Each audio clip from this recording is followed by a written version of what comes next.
सोलापूर शहरासह माढा, बार्शी आणि अक्कलकोट तालुक्यात दमदार पावसानं हजेरी लावली आहे। गेल्या 20 दिवसात सोलापुरामध्ये 71.3 मिलीमीटर पावसाची नोंद करण्यात आली आहे।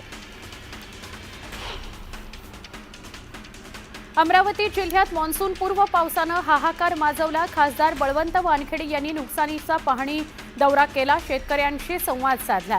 सरकारनं शेतकऱ्यांना मदत करून दिलासा द्यावा अशी मागणी वानखेडे यांनी केली आहे। पुण्याच्या खेड, आंबेगाव, जुन्नर आणि शिरूर तालुक्याला वादळी वाऱ्यासह झालेल्या अवकाळी पावसानं मुसळधार पावसानं झोडपलं।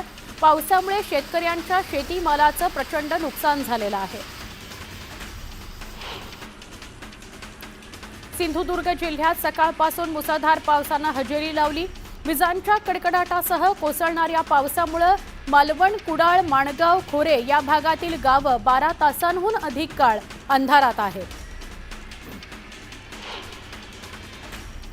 अहिल्यानगरमध्ये पावसानं धुमाकूळ घातला। पावसानं केडगाव, नेप्ती, चास, वाळकी आदी भागात शेतकऱ्यांचं मोठं नुकसान केलं। शेतकऱ्यांकडून नुकसान भरपाईची मागणी करण्यात आली आहे।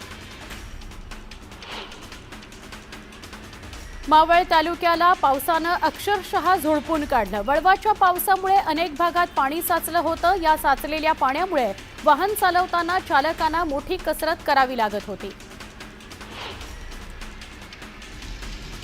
लोणावळ्यालाही मुसळधार पावसानं झोडपून काढलं। या पावसामुळे वातावरणात सुखद गारवा निर्माण झाला होता। पर्यटक पुन्हा वाढण्याची शक्यता आहे। मान्सूनपूर्व पावसानं अलिबागलाही झोडपलं। शहरात अनेक ठिकाणी पाणी साचलं, यामुळे नागरिकांना मनस्ताप सहन करावा लागला।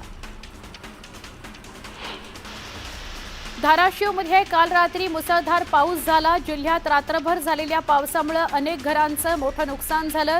मुसळधार पावसाबरोबरच वादळी वाऱ्यामुळे या ठिकाणी जनजीवन विस्कळीत झालं। सातारा जिल्ह्यात पावसानं थैमान घातलं। अचानक आलेल्या पावसानं नागरिकांची धांदल उडाली। कास यवतेश्वर रस्त्यावर मोबाईल टॉवर कोसळल्यानं 4 ते 5 वाहनांचं नुकसान झालं। 2 जण जखमी झाले।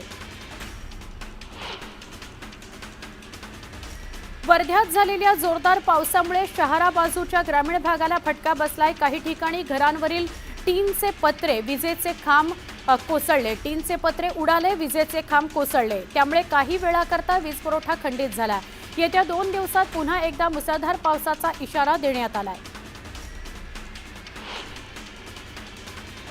नागपूरच्या भिवापूर तालुक्यातील चिखलापार, महालगाव, मांडवा आणि बांजरा या गावांमध्ये वादळी वाऱ्यासह झालेल्या पावसानं अनेक घरांचं नुकसान केलं।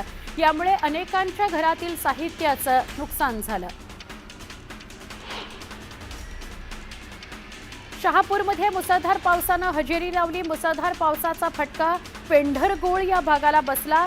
एका लग्न समारंभाला बसला। अचानक आलेल्या पावसामुळे लग्नाला आलेल्या वऱ्हाडी मंडळींची चांगलीच धावपळ झाली। लातूर शहर आणि जिल्ह्यात ठिकठिकाणी पावसानं जोरदार हजेरी लावली। लातूर शहरात गेल्या 3 दिवसांपासून मुसळधार पाऊस सुरू आहे। हवामान खात्यानं पावसाच्या अंदाजानुसार पुढील काही दिवस आणखी पावसाचा लातूर जिल्ह्यात असा जोर राहील असा अंदाज वर्तवलाय। पुणे शहराला ऐन उन्हाळ्यात मुसळधार पावसानं झोडपून काढलं। शहर जलमय झालं। शहरातील अनेक सखल भागात आणि रस्त्यांवर पाणी तुंबलं। वाहतुकीची त्यामुळे कोंडी झाली। महापालिकेच्या पावसाळापूर्व कामांचा फज्जा उडालेला बघायला मिळाला। राज्यातील विविध जिल्ह्यात मान्सूनपूर्व वादळी पावसानं राज्याला झोडपलं। वीज पडून 4 जणांचा मृत्यू झाला। अनेक ठिकाणी छतांवरील पत्रे, झाडं उन्मळून पडली। तसंच पशुधन दगावल्यानं शेतकऱ्यांचं मोठं नुकसान झालं। परभणीच्या जिंतूर तालुक्यात पावसामुळे घरांवरील पत्रे उडून गेले। अनेक झाडं उन्मळून पडली। तर अकोली या परिसरात वीज पडून एका बैलाचा मृत्यू झाला। या सगळ्या नुकसानीचे पंचनामे करून मदत करण्याची मागणी शेतकरी करतोय।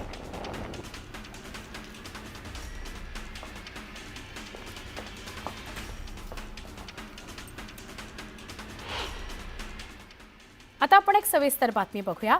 येवला शहरातील राणा प्रताप पुतळ्या परिसरातील विजेच्या खांबावर शॉक लागलेला आहे। शॉर्ट सर्किटमुळे आग लागल्याची घटना घडली आहे। मोठ्या प्रमाणात आग लागली आहे। परिसरातील नागरिकांमध्ये भीती आहे। घटनेची माहिती मिळाल्यावर वीज वितरणच्या अधिकाऱ्यांनी तातडीने त्या भागातला वीज पुरवठा खंडित केलाय। पुढील अनर्थ टळलाय। पण आपण बघू शकतो विजेच्या खांबावर किती मोठ्या प्रमाणात स्पार्किंग झालं आणि त्यानंतर आग लागली। येवला शहरातल्या राणाप्रताप पुतळ्याच्या परिसरात विजेच्या खांबावर शॉर्ट सर्किट झालं आणि एक मोठी आग लागली आहे। आधी स्पार्क झाला आणि मग स्पार्क नंतर लगेचच आग लागली। खूप मोठ्या प्रमाणात आग लागली। नागरिकांमध्ये भीती आहे। वीज पुरवठा खंडित करण्यात आलाय आणि पुढची बचाव कार्य मदत कार्य सुरू आहे। आग विझवण्यासाठी प्रयत्न सुरू आहे। आमचे प्रतिनिधी बब्बू शेख यांना विचारूया। बब्बू, काय अधिक माहिती? सुवर्ण, गरज तर गेल्या काही दिवसापासून येवला शहर असो किंवा नाशिक जिल्ह्यात पावसानं धुमाकूळ घातलेला आहे।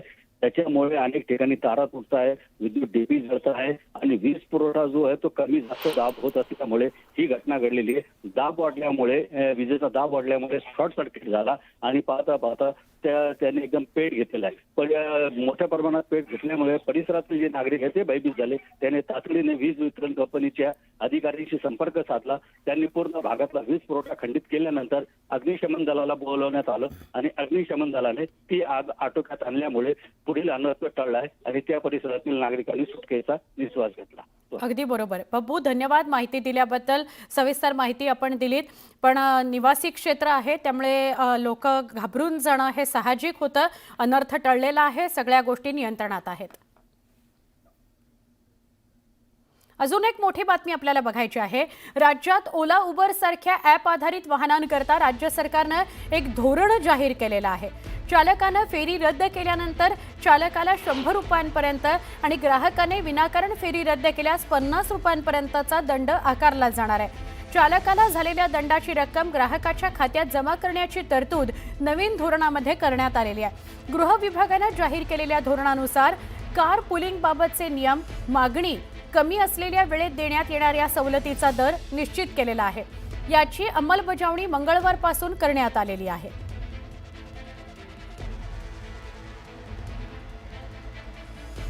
महत्त्वाची बातमी आहे, आपण कॅबची फेरी रद्द केली तर आपल्याला दंड स्वरूप आणि जर चालकानं विनाकारण कॅबची फेरी रद्द केली तर त्याला दंड, अशा प्रकारची तरतूद नव्या धोरणामध्ये आहे।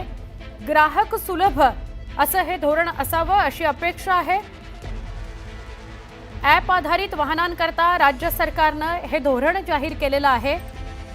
अनेकदा आपल्याला निश्चित स्थळी जायचं असेल तर आपण कॅब बुक करतो आणि आयत्या वेळेला समोरून तो कॅब बुक करणारा जो चालक असतो, कॅब चालक जो असतो, तो ती फेरी रद्द करतो। हे दोन्ही बाजूनी होतं, हे ग्राहकाकडनंही होतं, हे चालकाकडनंही होतं। मात्र त्याकरता एक धोरण निश्चित करण्यात आलेलं आहे, हे फार गरजेचं होतं। पुण्याला मध्यरात्री मुसळधार पावसानं झोडपलं। शहरात ठिकठिकाणी मुसळधार पाऊस झाला। पुणेकरांची तारांबळ उडाली। वादळी वाऱ्यासह झालेल्या पावसामुळे अनेक ठिकाणी वीज पुरवठा खंडित झाला होता। कर्नाटक किनारपट्टीपासून पूर्व मध्य अरबी समुद्रात बुधवारी चक्रीवादळ निर्माण होण्याची शक्यता आहे। त्यामुळे आजपासून 25 मे दरम्यान मुंबई आणि दक्षिण कोकण आणि मध्य महाराष्ट्रात वादळी वाऱ्यासह मुसळधार पावसाचा इशारा मुंबई प्रादेशिक हवामान विभागाने दिलाय। नैऋत्य मोसमी वाऱ्यांचा प्रवास यंदा वेगाने सुरू आहे। मान्सूनचे प्रवाह बळकट झाल्याने रविवारपर्यंत मान्सून केरळमध्ये धडकण्याची शक्यता हवामान विभागाने वर्तवली आहे। दरम्यान मान्सूनची सोमवारपर्यंत झालेली वाटचाल मंगळवारी कायम होती। अरबी समुद्रात आजपासून कमी दाबाचा पट्टा तयार होण्याचा अंदाज हवामान खात्याने वर्तवलाय। 24 मे पर्यंत तो अधिक तीव्र होऊन उत्तरेकडे सरकू शकतो। अरबी समुद्र खवळलेला राहण्याची शक्यता असून 21 ते 24 मे दरम्यान मच्छीमारांना सतर्कतेचं आवाहन करण्यात आलंय।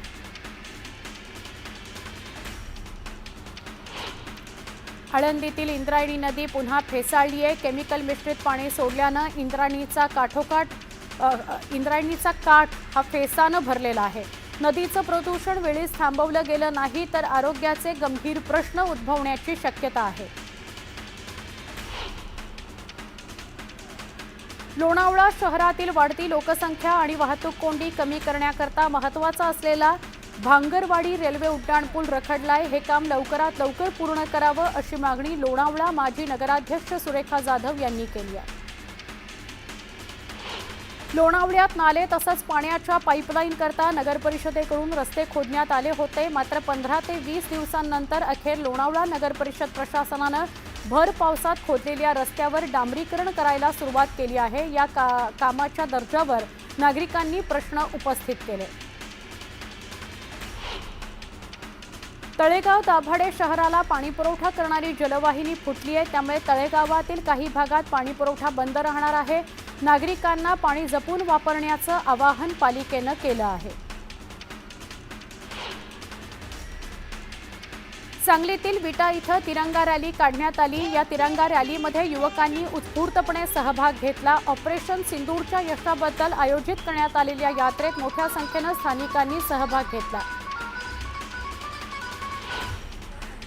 सोलापुरातील सिद्धेश्वर तलावातील पाण्याचा पीएच कमी झाल्यानं ऑक्सिजनचा पुरवठा कमी होऊन मासे, कासवं ही आता मृत्युमुखी पडल्याची प्राथमिक माहिती समोर आली आहे. सिद्धेश्वर तलावाच्या पाण्याची गुणवत्ता वाढवण्याकरता कृती आराखडा तयार करावा असे निर्देश जिल्हाधिकाऱ्यांकडून देण्यात आले. उजनी ते सोलापूर दुहेरी जलवाहिनीच्या कामाची चाचणी घेण्यात येते. यामध्ये वरवडे या टोलनाक्यापर्यंत पाणी पोहोचलं. पंपगृहातील सगळ्या 6 पंपांची प्राथमिक पाणी उपशाची चाचणी यशस्वी झालेली आहे. धाराशिव जिल्ह्यातील लोहारा नगरपंचायतीच्या घनकचरा प्रकल्पाबाबत ठाकरे शिवसेना आक्रमक झाली आहे. नियम धाब्यावर बसवून प्रशासनानं प्रकल्प उभा केला असल्याचा आरोप. या प्रकरणी बेमुदत उपोषण करण्यात आलं.